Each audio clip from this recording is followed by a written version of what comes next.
Hi, this is Aaron Nola, and welcome to the Phillies Show.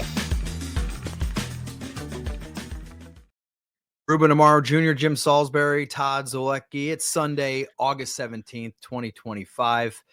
Hope everybody is doing well. Jim and Ruben, I hope you're doing good. Jim's still in his undisclosed location. He's on assignment. Yes, he's very secretive. And I just got a nice massage. Ooh. You did? Needed it. These are stressful times. A lot of intense and very stressful for me down in D.C. Couldn't win a lot of games, 1 and 2. My record remains horrendous while broadcasting, but that's, it is what it is. You tweeted about it on Sunday.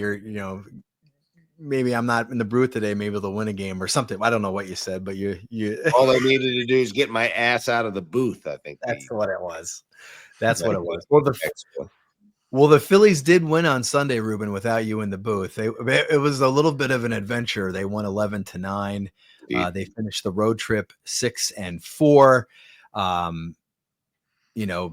Good. They swept the Rangers to start it. Then they lost 2 in a row to finish out the series in Cincinnati. And then they obviously split in DC. But of course, the huge news, really the only news right now is the future and the health of Zack Wheeler. So let's start right there with the Parx Casino first pitch. First pitch is brought to us exclusively by our partners at Parx Casino, Pennsylvania's #1 casino. So after Saturday's game, a loss, the reporters go into Rob Thompson's office. Usually how this works, right? The game ends, you go into Rob Thompson's office, you interview him, but instead, at one point, they have Dave Dombrowski in the office and Paul Buchheit, the head athletic trainer, and they reveal that Zack Wheeler is going on the injured list, not with a sore shoulder, but with a blood clot near his right shoulder. A very serious situation. Forget the baseball side of it, just pure human health standpoint of it, and they talked about that. He's going to get more testing early this week in Philadelphia. There is no timeline for his return. We can speculate as much as we want about, what it means, when he could come back, when he might not come back. Certainly his health is first and foremost, but very, very serious news for the Phillies and especially for Zack Wheeler.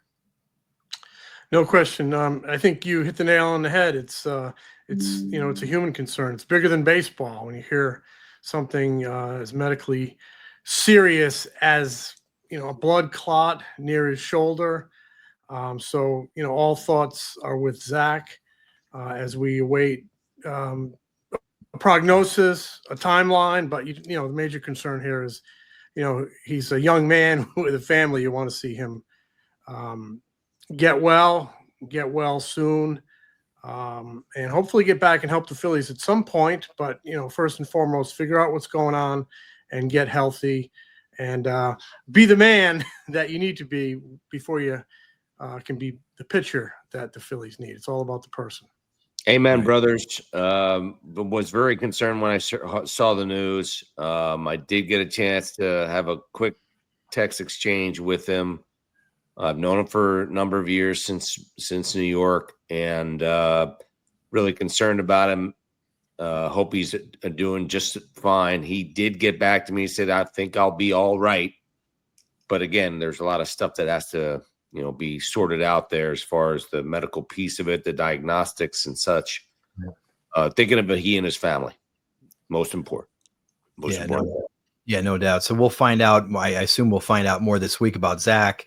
But as Rob Thompson, you understood the gravity of the situation. Like I said, when Dave Dombrowski and Paul Buchheit are giving the health update, usually it's just and Rob Thompson said, he's like, this is not a hamstring injury or something like that. So that tells you how serious this is. Blood clot, not a hamstring, not a sore shoulder, not a sore elbow. So we don't know exactly what's going to happen with that. But, Zack obviously had been struggling with the sore shoulder. Last 6 starts, he was 1-2, 4.54 ERA. He'd lost some of his velocity. He'd struggled with some of his command. So let's talk now about the baseball side of this. And Aaron Nola returns to the rotation on Sunday. And before all this happened, it's like, okay, they're going to go with the 6-man rotation. Aaron Nola's coming back. This is good news. They can see what he's got as they try to figure out how they're going to get set up for the postseason. But now Zack Wheeler's out. Now, do you still go with the 6-man rotation? I would expect that to happen. Does Andrew Painter come back into the picture? He pitched Saturday in AAA. He is eligible to make his next start. It would be ready to make his next start on Friday. The Phillies have not said they're going to go definitely to a 6-man this week, but probably at some point still. So, do you guys have any thoughts on just all these moving pieces and maybe what they might do or how they might handle this, over the next several weeks, if Zach can't come back and pitch? Well, since you switched from the human side, Todd, to the baseball side and the pitching side, I mean, this is a very big loss. This is one of the best pitchers in baseball. I know he's been subpar recently, but not having Zack Wheeler is a huge blow, and you just don't know when you're going to get him back. And if you don't have him, you're a different team, I think. Right. It is really great timing for Aaron Nola to be coming back. He has spent his career pitching at the top half of the rotation. When he's good, he is very, very good. He represents a fresh arm on a rotation that, to me, is getting tired. So there's a lot of pluses there. That said, he did not look good on Sunday. Mm-hmm. And that just exacerbates the concerns you have for this rotation as they continue to mount. He just did not look good. He was 90-91, couple innings. He was nice and smooth. And then, that old one bad inning kind of reared its head. And the common denominator in those bad innings in recent years for Aaron Nola is because he doesn't have that wipeout stuff. When he's over the heart of the plate, he gets hurt. And that's what happened in that third inning on Sunday as he failed to protect a 6-0 lead. I mean, they showed great resilience in battling back. Top of the order was good. They got some big hits. Castellanos with a couple big hits. Harper, Turner was on base a lot. West and Wilson. A lot of good things happened in that game as they scrapped back. But for a team that needs a boost in the starting rotation, Aaron Nola, to me, didn't really, erase any question marks with his outing on Sunday, Ruben. No, he wasn't sharp. Got through the first couple of innings okay, and then after that, sort of hit the wall. My concern is when he gets out of the stretch, he just doesn't seem to be able to finish innings off.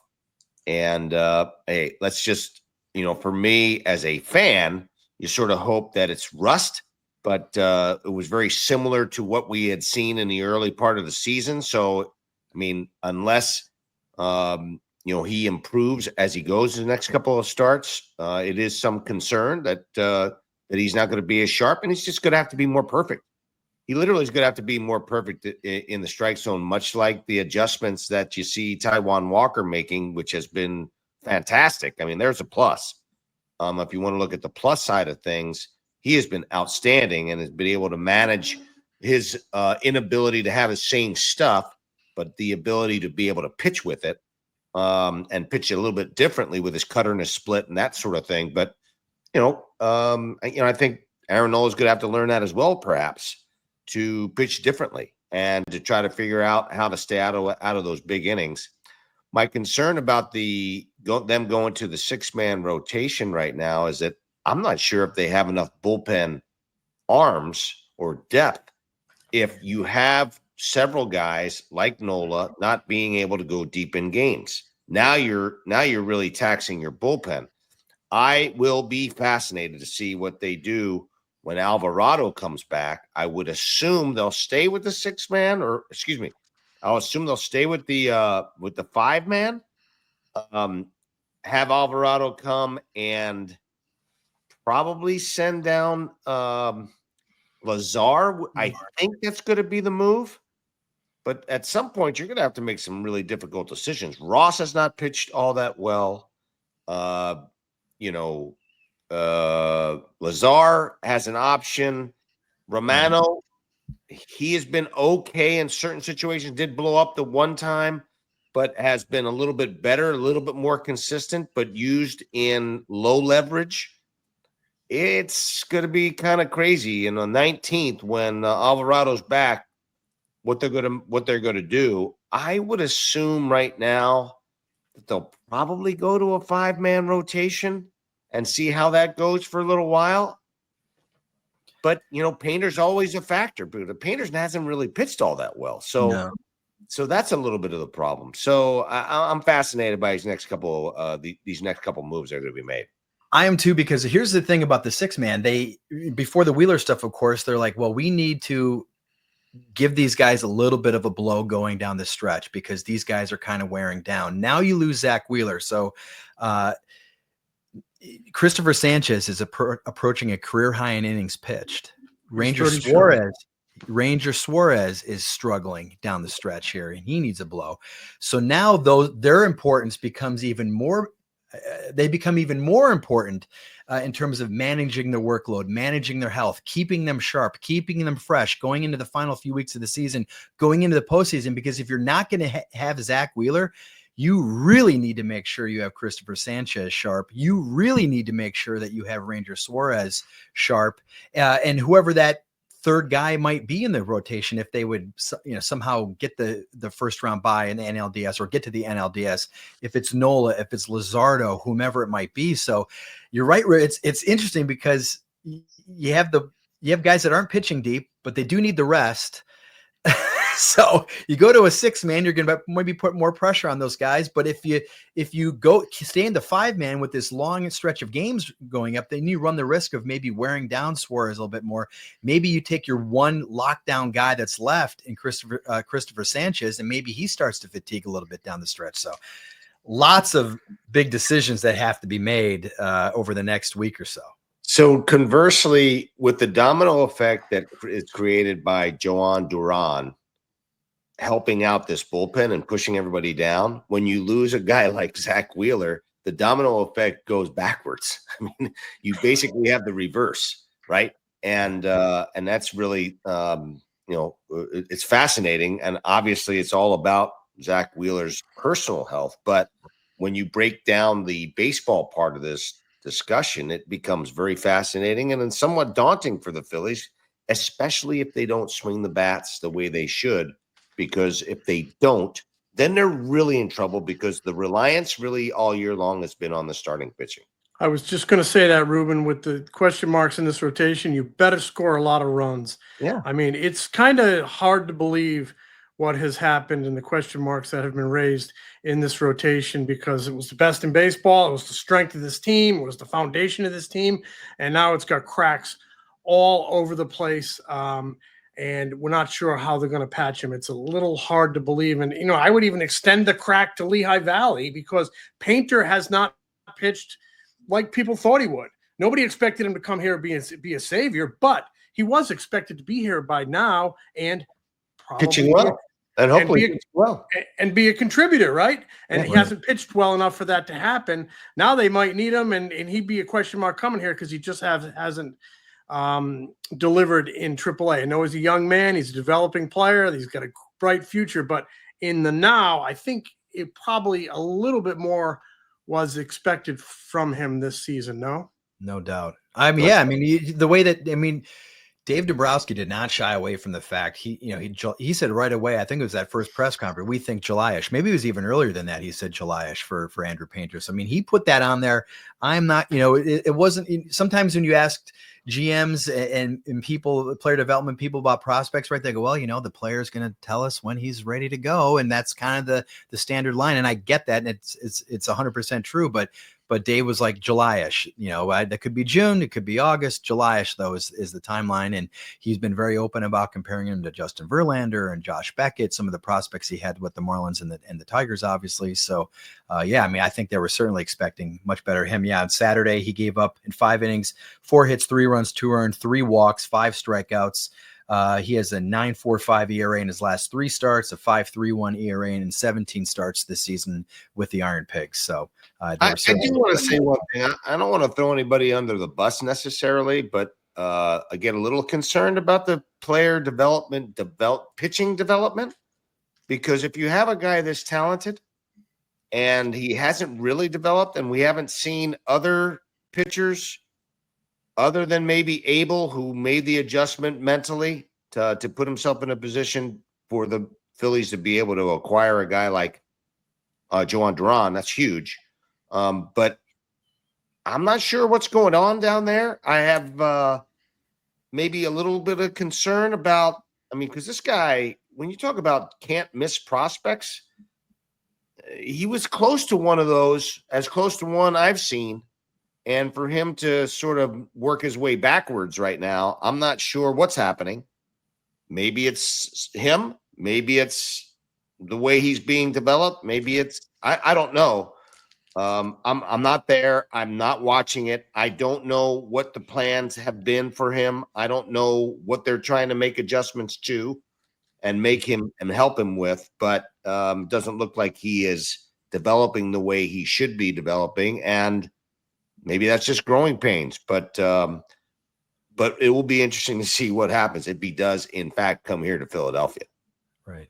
No doubt. Hey, that was First Pitch, brought to you exclusively by our partners at Parks Casino. It's Pennsylvania's #1 casino. ParksCasino.com is the website. You must be 21, and if you have a gambling problem, call 1-800-GAMBLER. FT fam, when you're playing in games, you kind of have some stress, anxiety, teammates need something to help. Now it's at your fingertips with Rula. That's right. Telehealth has been a huge help for millions of people, but it can be time-consuming and expensive to find the right therapist. Rula is on a mission to make this process smoother. And make sure you go to rula.com/Val for more details. They take most major insurance plans, and the average copay is only about $15 per session. Every provider on Rula is carefully vetted and chosen for their expertise. Thousands have already trusted Rula to support them on their journey toward improved mental health and overall well-being. Head on over to rula.com/Val to get started today. After you sign up, they ask you where you heard about them. Please say that FT sent you there to support the show, but also worry about yourself here at rula.com, RULA.com/FOUL, and take the first step towards better mental health today. You deserve quality care from someone who cares. We are back. It is time for Manco Best Week.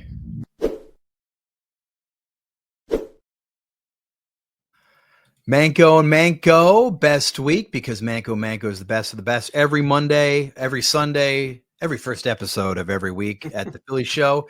We talk about the best Phillies player, performance, whatever we want. So the Phillies this past week, from Monday through Sunday, they were in Cincinnati and Washington. Ruben, do you want to kick us off with your Manco Best Week? Yeah, you know what? I'm going to go with Trey Turner. And I'm going to trade Turner because, number one, he rakes there. He loves hitting against his team with the Nats. But, he's getting on base. He's doing some things really well. His defense, we have been harping on this defense forever. He has vastly improved his overall defense this season. And you have to give this guy a ton of credit. I'll be the first one to say that, I would certainly consider if he had another, similar defensive season as he did last year. If he would have had it this year, I would have said, hey, they got to really ask this guy to get to the outfield. Well, guess what? He is playing a really good, solid shortstop right now. I'm really impressed by the work that he's done.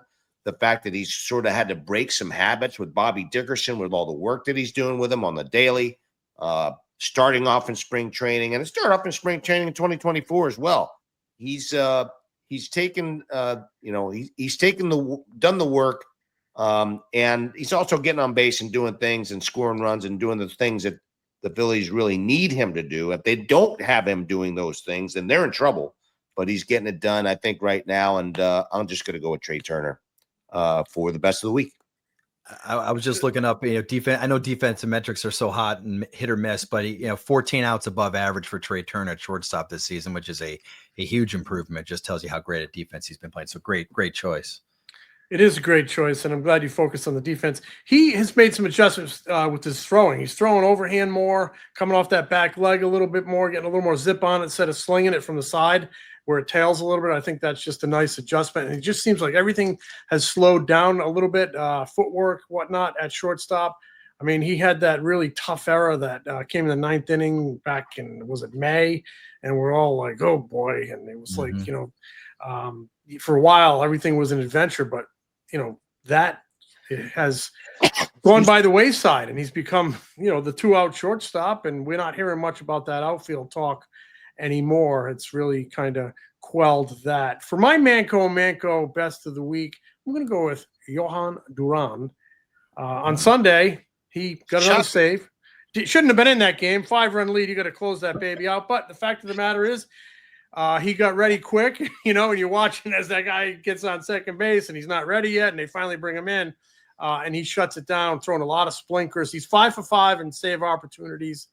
To me, he's changed the entire complexion of the team. I will acknowledge that Wheeler's health issue changes the complexion of the team in more of a negative way.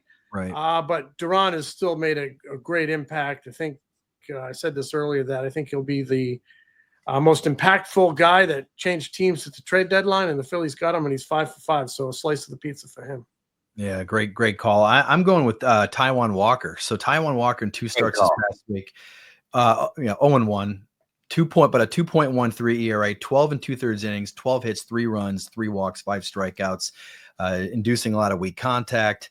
And I mean, Taijuan Walker, I mean, what an interesting, great story he's been, all season long, from people just irate that he pitched, I think, in the first home series of the season at Citizen Bank Park. How can they start Taijuan Walker? How is he even on this team? To now on the team. now, why is he even on the team? To now it's like, well, thank goodness they have Taijuan Walker throwing competent. Thank goodness they have Taijuan Walker and stuck with him, and he bounced back in a major way.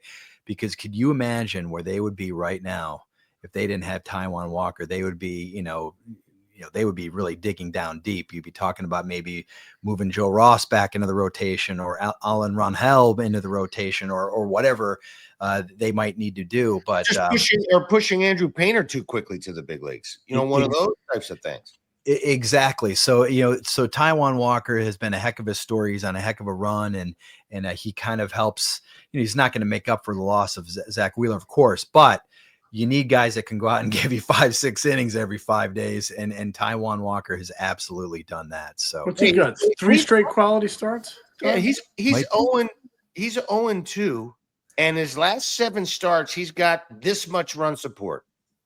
2 runs per. They've averaged 2 runs per game in his 7 starts. That's horrendous. He's got Cole Hamels-itis right there. Remember, Cole had those runs. It's insane. And he's done a really good job. He should have 4 or 5 wins out of those games, and he doesn't have them. But listen, he's taking some more pressure off that bullpen, which is helpful. There's a domino effect to that, and that's a great call, Todd. And I also want to say this on the Jhoan Duran thing. That's the reason why he pitched that day. That's the reason why he pitched on the day that he got the line drive off his foot. The fact that he bounced back from that so quickly, that was awesome. He should get the award just for that. Right. But the fact that, that people were going crazy about him not pitching is the biggest joke in the history of mankind. And I will say it today, and I'll say it to my grave. He had to pitch that day for a reason. And people need to understand that. And the folks that don't understand that don't know shit. Ruben, I'm so glad you brought this up. Ruben, I'm so glad you brought this up, because I had this written down. I had the same reaction on Friday. First of all, he gets the ball off the ankle. He's getting carted up the field. I'm like, holy crap, this is like the worst case scenario. But then I start seeing, how dare Rob? Why is he even in this game? It's a 4-run lead. I'm going, has anybody watched a baseball game like in the last 20 years? In the last 20. Let's look at it. They had a 4-run lead. That's not that big of it's not a save situation, but it's a 4-run lead. They have a 3-game losing streak, Ruben. They're trying to snap the losing streak. Oh, yes. He hadn't pitched, Ruben, since Sunday. Oh, yes, I know. Pitch him at some point. You got to keep sharp. You got to But keep other sharp. people don't, and foolish people don't know. So I looked this up. Hold on real quick. I looked this up because I was just curious. I'm like, you can't pitch him in it with a 4-run lead. It's not a save situation. Mariano Rivera in his career, 732 save opportunities, pitched in 732 games with save opportunities. He pitched in over 1,100 games overall. That means he pitched more than a third of his games when there wasn't a save situation. Trevor Hoffman, almost the exact same percentage, more than a third of his games, 34.5%. When there wasn't a save situation. Brad Lidge in 2008, when he was 41 for 41, you know how many appearances he made? 72. So that means he pitched over 43% of his appearances in 2008 were not in save situations. You can't just pitch the guy in save situations, or you know what I mean. You have to pitch him in a 4-run. Right. You have to keep him sharp. He won't be able to do what he did today. Just for Exactly. him. Just for him getting on the mound that day and taking that line drive, that means something for the next time he pitches, which was today, meaning Sunday, and the guy ended up getting the save. Right, Because on the mound. Because you don't just sit around as a pitcher and just pitch. You have to get on the mound and pitch. This is professional athleticism. It's professional athletes. They need to get out there and perform against the best, and they need to do it on the regular basis, or it's going to be very difficult for them to perform. Right. This is an everyday sport. I mean, hitters need to constantly be sharp. Relievers need to be constantly sharp, even on days they're not in the game. You know, they throw in the outfield. But, you know, the fact that he got up the other night, warmed up in the bullpen, got in that game, was probably a big reason he was sharp on Sunday and got the final 2 outs. And Thank you. Went to 5 for 5 in save chances. So you need work. You cannot sit around and let cobwebs grow on your biggest bullpen weapon. He belonged in that game the other night. Oh my God. It's so great, Ruben, you brought that up because that really But got Ruben, I have a question. Yeah. Are you allowed to say shit on the Todd Pod? Well, today I am, because I'm passionate about that one, because people are out there saying stuff on social media and all types of stuff, and I'm sorry, they're wrong. Todd, is he allowed to say it? Is he allowed to say it on the Todd Pod? Oh, now we have to put a disclaimer on the podcast that there's an expletive. But you know, we get a little saucy at times. The folks in foul territory might be a little upset at me, but guess what? Tough Italy's. Oh no, we'll put the disclaimer on there. It's all good. You know what I mean? Sometimes we got to get a little saucy, a little, mix it up a little bit. So, but anyway, so the Phillies, a few other things we want to get into, but the Phillies come back home on Monday. They open up a 3-game series against the Mariners. If you can't get down to the ballpark, they have a great little sports book out at Parks Casino. And I've been there, and Ruben's been there. And what can you tell us about what's going on at Parks, Ruben? Yeah, and we're going to get a chance to visit this week. I cannot wait. It's all happening this summer at Parks Casino. It is my casino of choice. Parks is the Pennsylvania's #1 casino, and they've got action, excitement, headline entertainment, and great restaurants.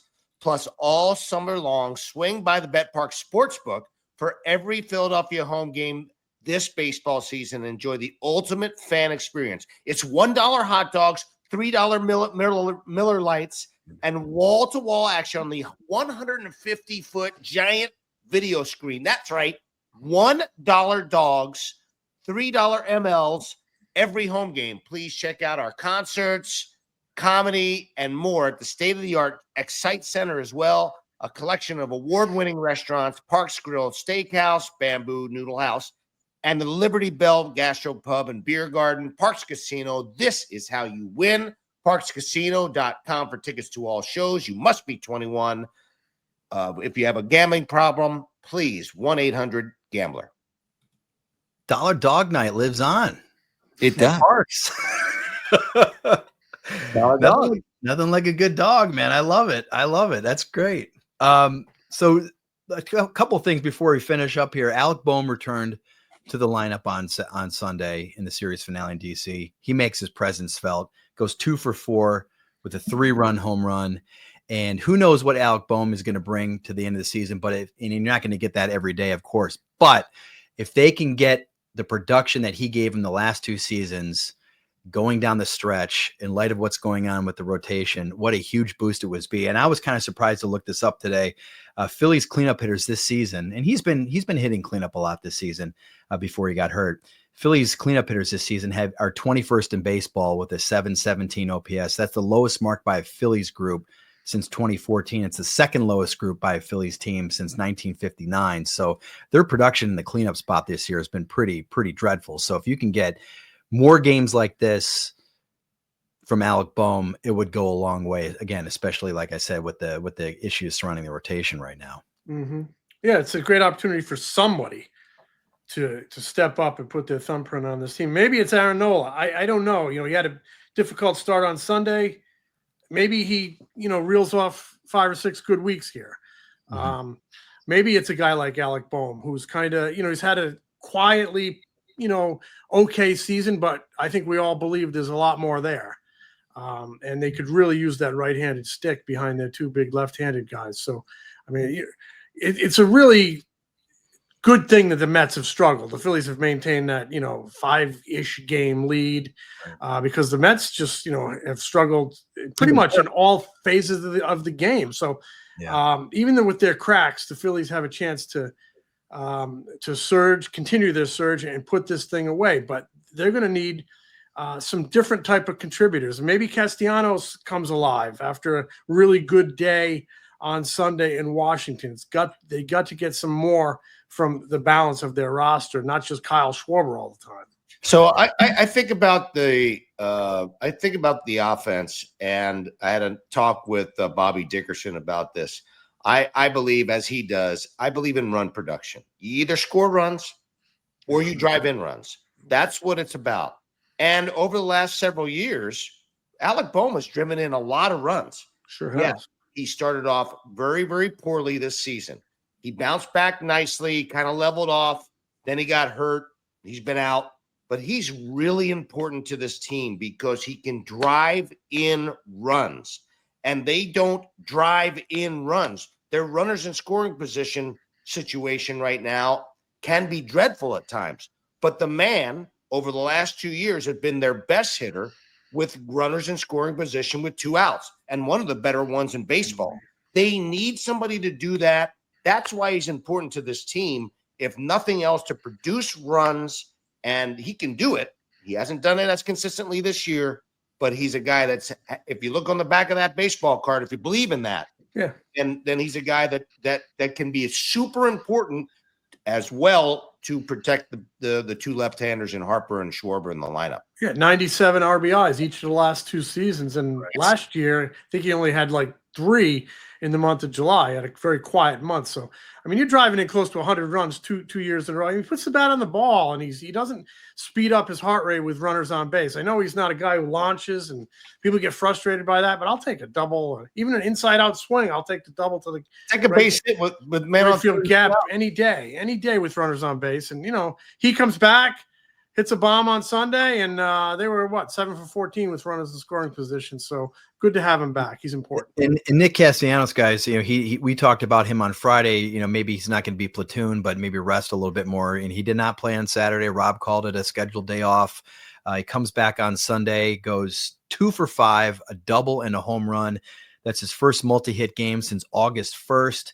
That's his first multi extra base hit game since June 22nd, only the 5th game this season where he's had 2 or more extra base hits. And, Alec Bohm, super important. But if you could get Nick Castellanos, if he's hitting 6th or 5th, 6th, 7th in that lineup and just be something close to what he has been over the past couple of years, that would go a long way as well. You got to get Nick Castellanos going. And you wonder a little bit. I know he's been around a long time, but the fact that he's been out of the lineup a couple of times, does that spark him a little bit? Does that motivate him a little bit? Does he say, hey, I better pick it up a notch? I mean, I don't know if that's really in his DNA, but I think in the back of your mind as an athlete, you got to be thinking, wow, if I don't start producing or come up with some stuff, man, I may be not playing quite as much. And I think maybe that has something to do with it. And that's okay. Yeah. Fear's a good motivator. It better have. He's a guy who wants to play every day. He played 162 last year, so to miss just one game, when 162 is your goal, to miss just one game and be taken out of lineup one game, it should piss you off. Yeah. And should take it out on somebody, which he did on Sunday. That at bat he had against the lefty when he hit the home run.